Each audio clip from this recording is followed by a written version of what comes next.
बाबा कहता है प्रत्यक्ष फल मिलेगा। बच्चे, ये योग प्रत्यक्ष फल देने वाला है। अब भविष्य में जो दैवी स्वराज मिलेगा वो तो है, लेकिन प्रत्यक्ष फल मिलेगा अभी। उसमें से एक प्रत्यक्ष फल क्या होगा? आनंद। ऐसा ही और कोई जीवन में अनुभूति नहीं, कोई प्राप्ति नहीं, जिसको हम ब्लिस कहते हैं, आनंद कहते हैं। ये तो स्पेस से ही केवल नहीं, टाइम से भी। स्पेस एंड टाइम ये दोनों रिलेटिव हैं, इनका कनेक्शन है। कोई रेफरेंस पॉइंट लेना पड़ता है जहां से आप टाइम कैलकुलेट करें।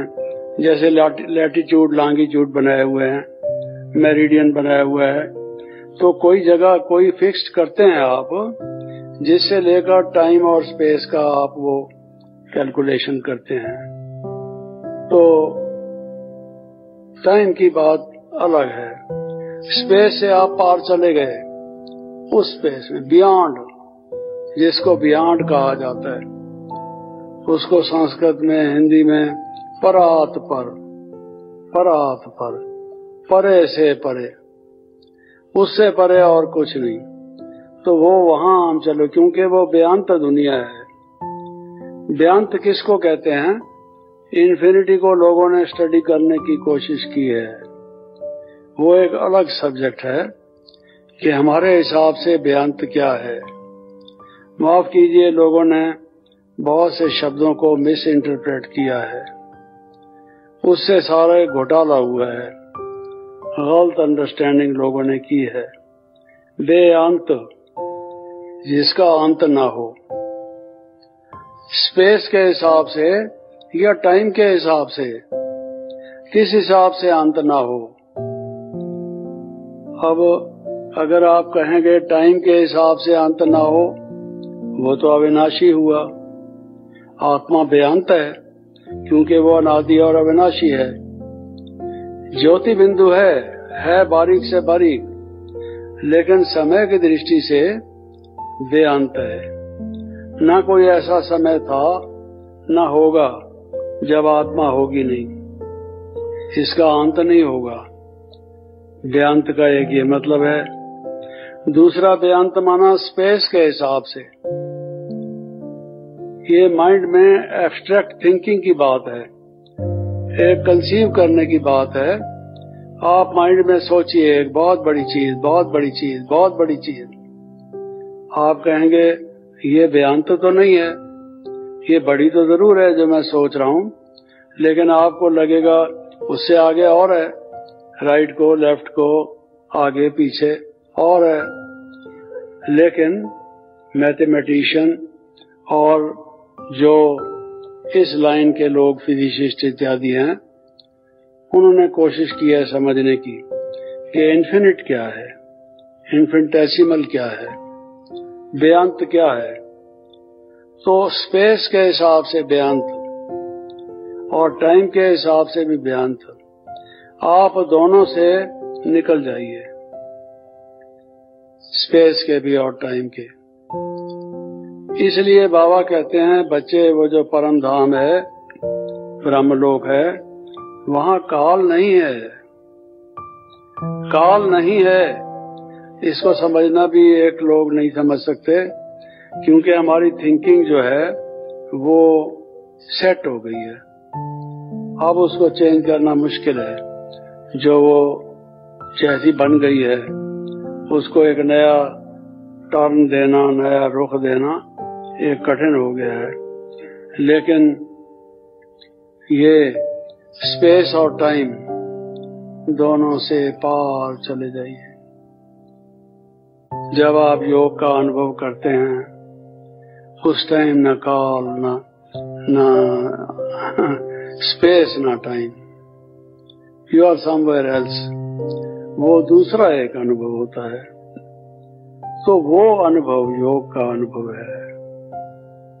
हम सोल कॉन्शियसनेस, बॉडी कॉन्शियसनेस, ये दो टर्म्स बहुत यूज करते हैं।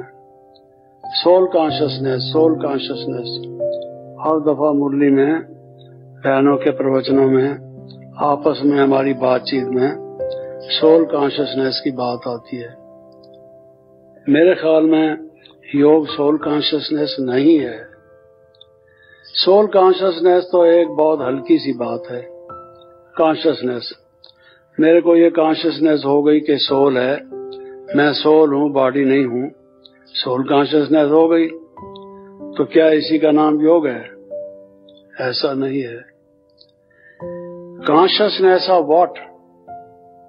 मैं सोल हूँ, कैसी सोल हूँ, मेरा ड्रामा में क्या रोल है, मैं कहाँ से आई हूँ, कहाँ मुझे जाना है, किसकी संतान हूँ, मेरे ओरिजिनल गुण क्या हैं, ये सब कॉन्शियसनेस टोटल, ये मिलाकर सोल कॉन्शियसनेस है। अगर हम केवल यही कोशिश करते रहें कि मैं आत्मा हूँ, आत्मा हूँ, आत्मा हूँ, कापियां भर दें हम लिख लिख के, है जी, कुछ तो लाभ खैर होगा। जब बार बार आत्मा के बारे में सोचेंगे तो व्यर्थ तो नहीं जाएगा, लेकिन जो वो अनुभव होगा पूरा आत्मा के पूरे परिचय सहित, मैं कौन हूँ, सारे उपनिषद जो वेदों का पाठ माने जाते हैं, सारे धर्म ग्रंथ इस बात की चर्चा करते हैं, मैं कौन हूँ, who am I, what am I. कोई कुछ कहता है, कोई कुछ कहता है।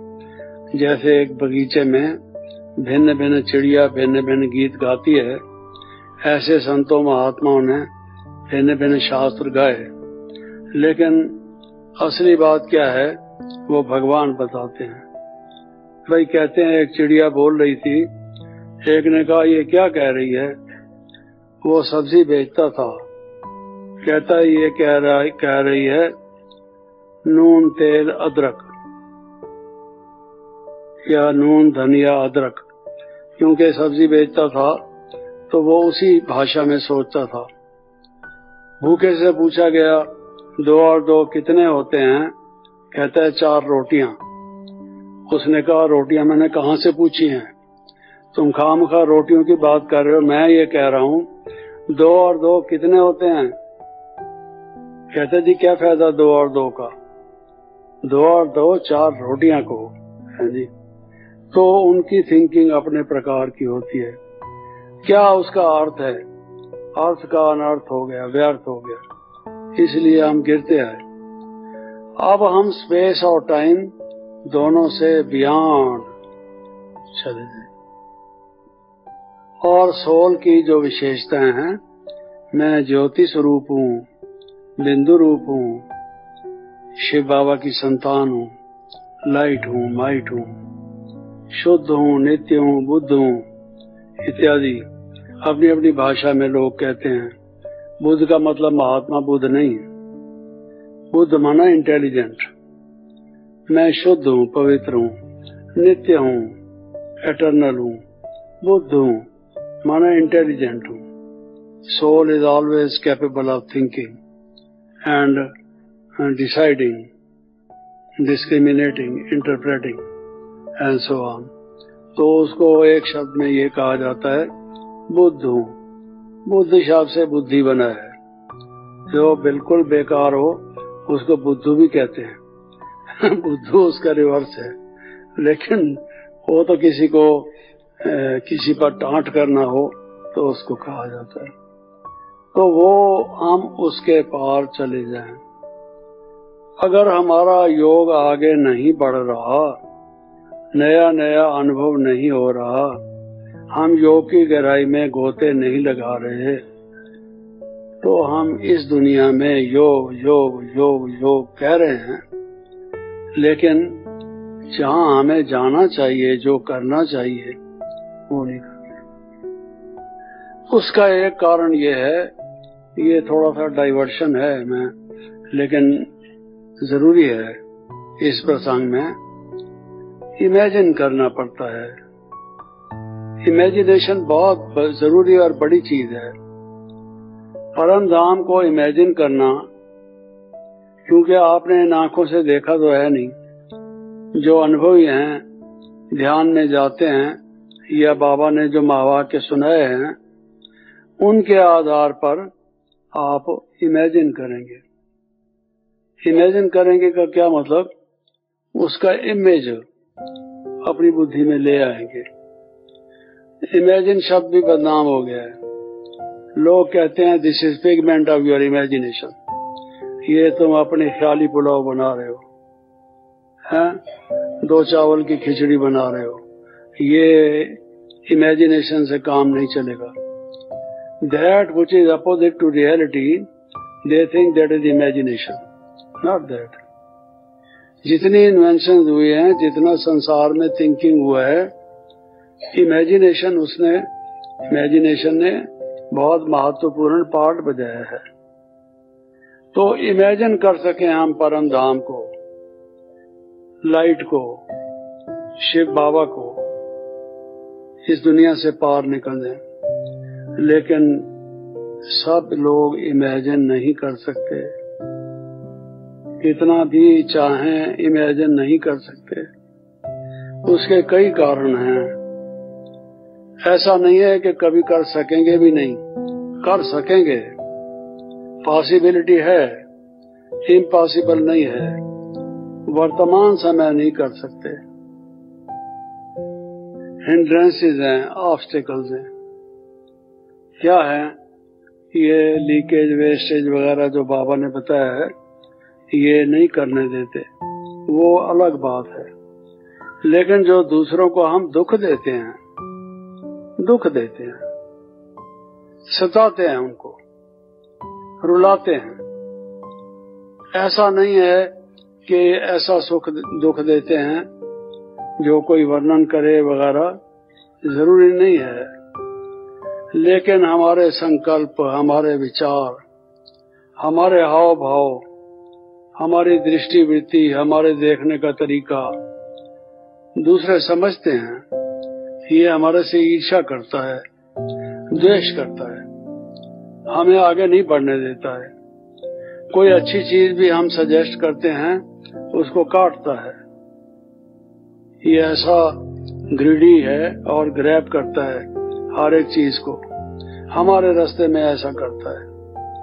तो अगर हमारे मन में ऐसे खराब भाव होंगे, ईर्ष्या के, द्वेष के, घृणा के इत्यादि, हमारी जो इमेजिनेशन है वो उनके साथ बंधी हुई है। कैसे हम उस पार चले जाएंगे? फिर अनुभव कैसे होगा? ये नहीं होगा। अगर हम चाहते हैं कि हमारा ये अनुभव हो, अरे छोड़ दीजिए दूसरों को, उनकी बला से जो करते हैं उनको करने दीजिए। एक जगह तो ऐसी है जहां न्याय होता है, हम काहे की चिंता करें, अपना काम करो, है जी। क्यों दूसरों को हम देख के ये करें, है जी। कबीर जो था, उसकी झोंपड़ी जो कसाई होते हैं, बुचर्स, उसके नजदीक थी। अपनी कुटिया में जाने के लिए उसको उसमें के आगे से होना जाना पड़ता था। रोज सुबह को अपना भक्ति करके लौटता था घर जाने के लिए। रास्ते में कसाई जो है वो मुर्गा और बकरियां और क्या क्या मांस उसका लटकाया पड़ा होता था बेचने के लिए। उसका धंधा वही था। तो उसको देखकर कबीर को बड़ा अजीब सा लगता था। घूम कर आया, भगवान को याद करके आया, सारा मजा उसका खराब होता था। ऐसे ये क्या करता है, ये क्या करता है, ये क्यों करता है, ऐसा सोचा करता था। तो फंस गया, इस बात में फंस गया। बरसों तक आता रहा वहां, उस रास्ते से रोज यही विचार आता था। बिला नागा वो भक्ति करता था। बिला नागा कसाई की दुकान को देखता था और बिला नागा उसको ये विचार आता था। एक दिन उसने अपने को समझाया, कबीरा तेरी झोंपड़ी गल कटियन के पास। तेरी झोंपड़ी जो है वो गला काटने वालों के नजदीक है, क्योंकि वो गला काटता था जो कसाई है। जो करेंगे सो भरेंगे, तू क्यों भय उदास, तू खामखा उदास क्यों होता है और काहे की चिंता करता है, उसका कर्म उसके साथ है, तू न्यारा हो जा, साक्षी हो जा। अब एटीट्यूड जब उसका चेंज हुआ, आउटलुक चेंज हुआ, उसके मन ने पलटा खाया, तब वो उस चीज से आजाद हुआ। उससे पहले ये सोचता रहता। तो इसी तरह से जिनके मन में इस तरह की बातें हैं, कई लोगों ने उनको श्रापित किया हुआ है। जैसे बहुत से लोग ब्लेसिंग देते हैं, बाबा की हमको ब्लेसिंग मिलती है, और कई लोग ऐसे हैं जिनको श्रापित किया हुआ है। क्या श्रापित किया हुआ है? दुख देते हैं। दुख देते हैं, लोग कुछ नहीं कर सकते, उनके मन से आ निकलती है। कहते हैं जो वो एक कढ़ाई करने वाले पहले आते थे बर्तनों को कढ़ाई करने की भारतवर्ष में, तो वो धोकनी से आग जलाते थे, तो वो आग जो है पिघला देती थी, उसको गर्म कर देती थी। तो वो कहता है कि उस धोकनी की आग से भी ज्यादा ये जो मनुष्य के मन से हाय ये जो निकलती है कि इसने तो मेरा जीवन खराब कर दिया, मुझे दुखी कर दिया, सुसाइड तक कर लेते हैं लोग। इसमें जीवन में रखने की कोई जरूरत नहीं। उसको क्या इमेजिन होगा, कैसे वो परमधाम चला जाएगा, उड़ेगा कैसे, फरिश्ता कैसे बनेगा, जब श्रापित होगा, कईयों का श्रापित होगा। फिर कई लोग जो हैं, कोई दान नहीं, कोई पुण्य नहीं, किसी का भला नहीं, कोई अच्छी बात सोचना नहीं, किसी का आशीर्वाद नहीं, किसी की दुआ नहीं, ये उसके बिना नहीं हो सकता। माफ कीजिए।